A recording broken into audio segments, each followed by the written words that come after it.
Louvor e glória a ti, Senhor, Cristo, palavra de Deus, Cristo, palavra de Deus. O homem não vive somente de pão, mas de toda palavra da boca de Deus. Louvor e glória a ti, Senhor, Cristo, palavra de Deus, Cristo, palavra de Deus.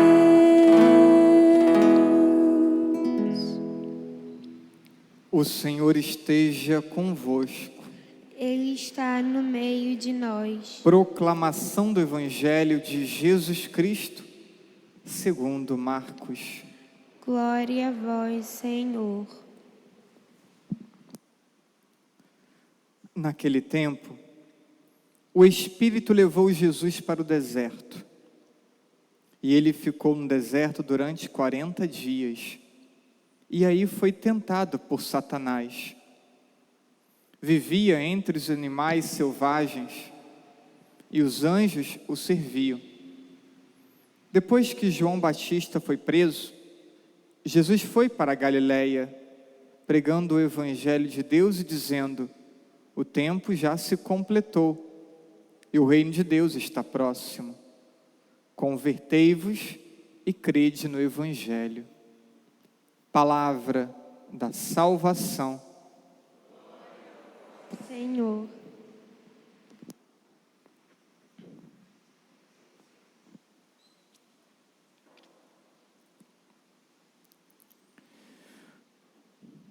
Jesus passa 40 dias no deserto antes de iniciar a sua vida pública. E o deserto pode ter vários significados. O deserto é o lugar da solidão. E Jesus vai para o deserto e permanece só. O deserto é o lugar da ausência de segurança. O lugar que é árido, de vida escassa, muito diferente da comodidade do lar. O deserto reflete as ocasiões de tentação. E o Evangelho de hoje cita as tentações sofridas também. O deserto também é oportunidade para reencontrar o caminho. E foi isso que nós vimos no Antigo Testamento, quando o povo se libertou do Egito, atravessa o Mar Vermelho, entra no deserto e percorre o deserto durante tanto tempo em direção à terra prometida. E podemos ainda buscar outros entendimentos, outros significados para o deserto. A Quaresma é um deserto. A Quaresma é esse deserto, é esse tempo propício para tornar mais sólida e renovar a nossa relação com Deus, a nossa relação com os irmãos e a nossa relação conosco mesmo. Se lembrarmos do livro do Gênesis, vemos que essa relação do homem com Deus, com o próximo e consigo, ela foi afetada. Veremos isso e citarei isso em seguida. Eu gostaria de hoje, nessa reflexão, ponderarmos um pouco sobre as consequências do pecado original e correlacionar essas consequências com a necessidade das práticas de penitência e de mortificação, e abrir também alguma possibilidade para que entendamos melhor onde e como aplicar essas práticas penitenciais à nossa vida? Faço uso de 2 livros. Faço uso de um livro antigo, um compêndio de teologia cética e mística, da década de 20, chamado Compêndio de Teologia Cética e Mística, do autor Tanqueray, um francês. Cito também, e tenho por base, um outro livro chamado A Fé Explicada. Esse não tão novo, mas também não tão antigo. As consequências do pecado original, elas estão muito ligadas à perda do dom da integridade.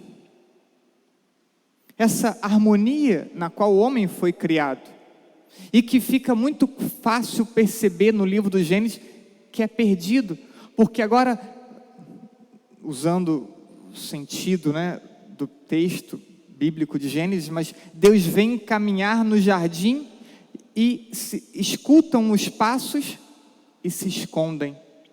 Já fica evidente que a relação com Deus foi afetada após o pecado. Quando Deus pergunta ao homem por que comeu do fruto, ele diz: eu comi, mas a culpa foi da mulher. E a mulher diz que a culpa foi da serpente. A relação agora é uma relação de culpa. Não é mais uma relação harmônica, homem e mulher. E ainda eles olham para si e se percebem nu, tapam sua nudez, mas sempre estiveram nu, mas agora a própria relação consigo mesmo também já não é mais harmônica. Então, dom da integridade, mas vamos um pouco além do texto bíblico, não é? Então, a natureza humana é ferida, diminuída pelo pecado original. Agora estão sujeitos à ignorância. É preciso estudar para compreender. Antes se tinha um entendimento natural de tantas realidades. Agora é preciso aprender, é preciso estudar.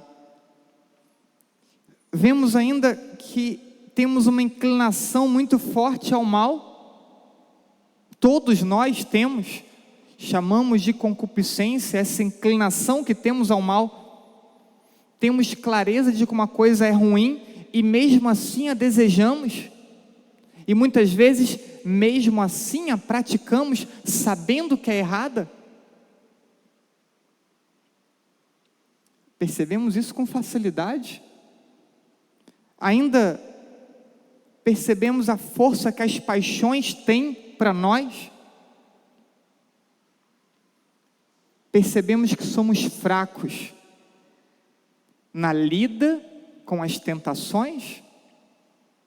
E tudo isso é consequência do pecado original. Dando mais um passo, vamos olhar nossas faculdades sensitivas.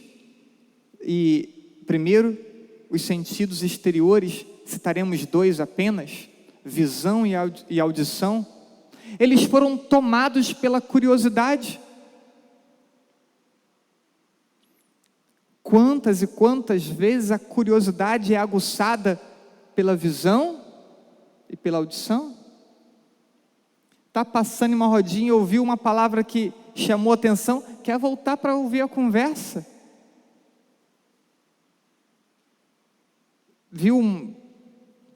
Passou, enfim, está passando lá os canais, ou está passando lá alguma página na internet, uma coisa chamou, vai abrir por curiosidade.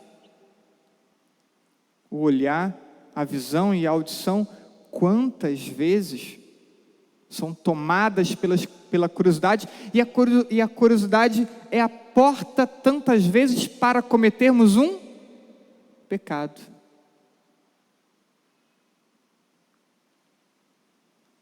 Não nos interessa, mas isso não é suficiente. os sentidos interiores, imaginação e memória. Quantas vezes nossa imaginação, nós percebemos imagens, cenas construídas, talvez de experiências que estão armazenadas na nossa memória, que são trazidas à tona novamente. Às vezes experiências de pecado, cena de sensualidade. E nos regozijamos com essas imaginações tantas vezes. Protelamos a duração dessas imaginações em nossa cabeça. Quando pensamos nossas faculdades intelectuais, a inteligência, a vontade. A inteligência já disse, ela tendia e conhecia naturalmente, e agora não é mais assim. Ela tinha uma compreensão imediata sobre a finalidade de cada criatura, a finalidade de cada realidade, e respeitava a finalidade de cada realidade, e agora não é mais assim também. Desvirtua a finalidade das coisas, acaba se atendo a si mesmo, às criaturas, e a busca pelos prazeres. E por isso a inteligência precisa ser agora bem informada. Falamos de uma consciência relaxada quando ela não tem critérios para ter um correto discernimento. Então temos que formar a consciência, e para isso precisamos dedicar tempo ao estudo da palavra, da doutrina, para dar subsídio à nossa inteligência, para termos corretos discernimentos. A vontade agora quer ser autônoma. No projeto originário, a vontade era totalmente submissa à inteligência, e a inteligência submissa a Deus. Então, a vontade agora quer ser autônoma. Olhamos para as crianças são um ótimo exemplo. Quando contrariadas,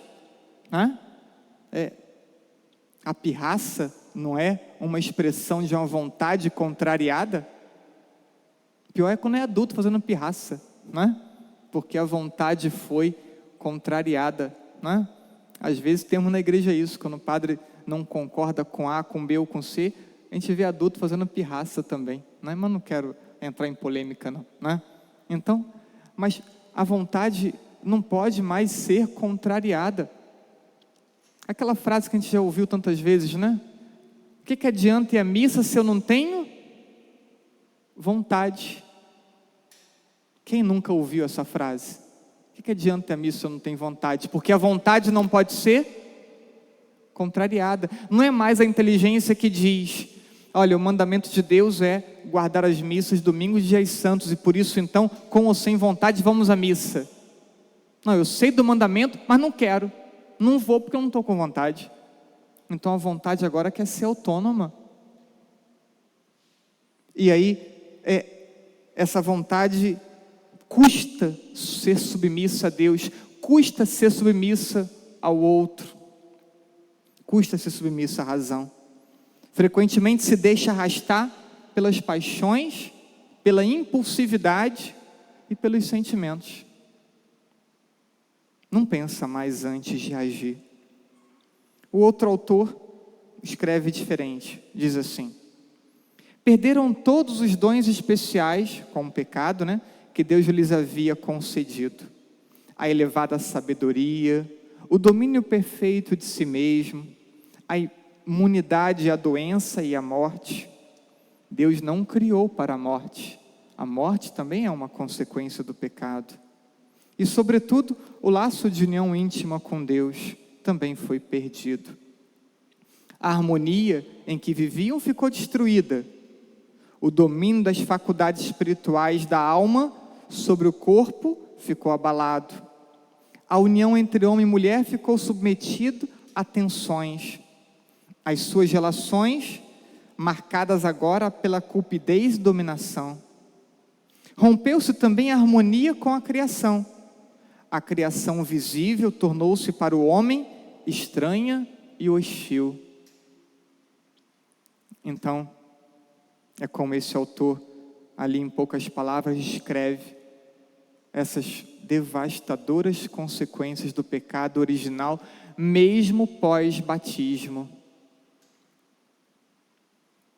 Jesus esteve só no deserto, distante da comodidade do seu lar, foi tentado e assim preparou-se para a vida pública. Você e eu também iniciamos o nosso deserto. Você e eu também iniciamos esse tempo de quaresma. Precisamos fazer nossa própria experiência de deserto. E faremos, dedicando mais tempo à oração e dedicando mais tempo a refletir sobre nós mesmos.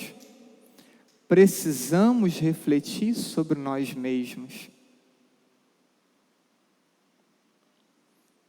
Aonde estão nossas maiores debilidades? Onde elas estão? Nos nossos sentidos exteriores ou interiores? Na inteligência, na vontade? Onde percebemos nossas maiores fraquezas? Agimos muito por paixões, por sentimentos, por impulsos?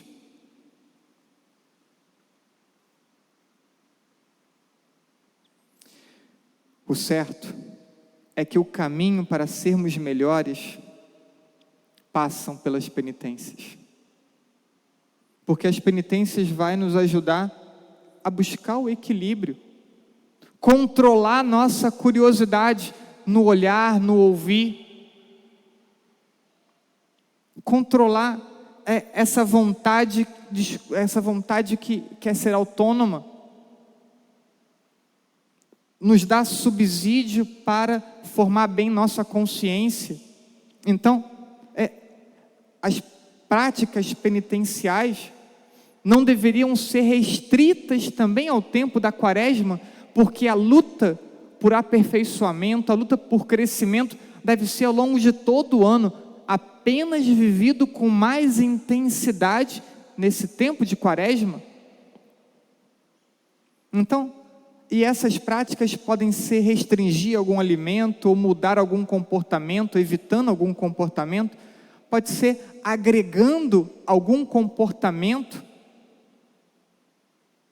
mas lembremos, e faço aqui uma recordação à leitura de sexta-feira, de Isaías capítulo 38, ali dizia de uma série de práticas restritivas, que são evitadas, mas que não adiantam quando a pessoa acaba agindo mal com o irmão. O que adianta deixar de beber refrigerante e ser uma pessoa mal-humorada? Não come chocolate, mas é grosseiro. Elimina tanto a comida e fica passando mal e gerando preocupação para os outros. Podemos lembrar ainda de quarta-feira: jejum, oração e esmola com discrição, que ninguém saiba. Então, se eu privo tanto minha alimentação que eu passo mal, estou fazendo errado. Se eu privo de muitas coisas, mas não consigo ser melhor, de nada vale minha penitência.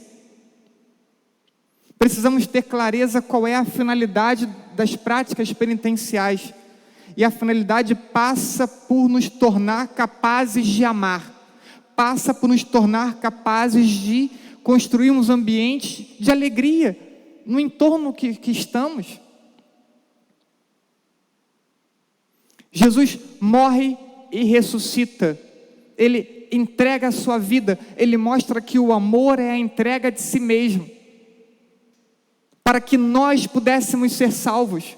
Então, o caminho de práticas penitenciais é um caminho em que eu aprendo a ter domínio sobre mim. Eu me torno mais livre para poder então me entregar ao outro, me sacrificar para um outro e assim amar. Como iremos celebrar a Semana Santa se não aprendermos a morrer para depois viver para uma vida nova. Então, fiquemos atentos a isso. Nos penitenciamos para sermos livres e podermos assim nos sacrificarmos pelos irmãos e manifestar amor. As práticas penitenciais podem ser simples e, não obstante, muito eficazes. E devem ser, como disse, sempre discretas. Nos dar a capacidade de liberdade frente às paixões, sentimentos e impulsividade. E só quem é livre se sacrifica pelo outro. E este sair de si mesmo é o autêntico cumprimento do mandamento do amor. Então, quando alguém perguntar por que práticas de penitência, para que eu tenha mais controle sobre mim mesmo, para que eu seja capaz de me sacrificar pelo irmão, que eu não pense só em mim mesmo, que eu consiga vencer o egoísmo e assim eu consiga amar. E amando, cumpra a vontade de Deus. Que Deus nos ajude para que cada um de nós individualmente consigamos trilhar esse caminho. E trilhando esse caminho individualmente, toda a comunidade cresce. E rezamos a Via Sacra toda semana, sobretudo na Quaresma, para lembrar que a vida foi ofertada, a vida de Cristo foi ofertada, e foi ofertada por nós, para que nós também fôssemos capazes de ofertar nossa vida pelo irmão. E assim, a Quaresma nos prepara para a Páscoa, para aprendermos a tornar nossa vida uma oferta pelos irmãos. Que Deus nos ajude a compreender isso e trilharmos esse caminho, assim seja.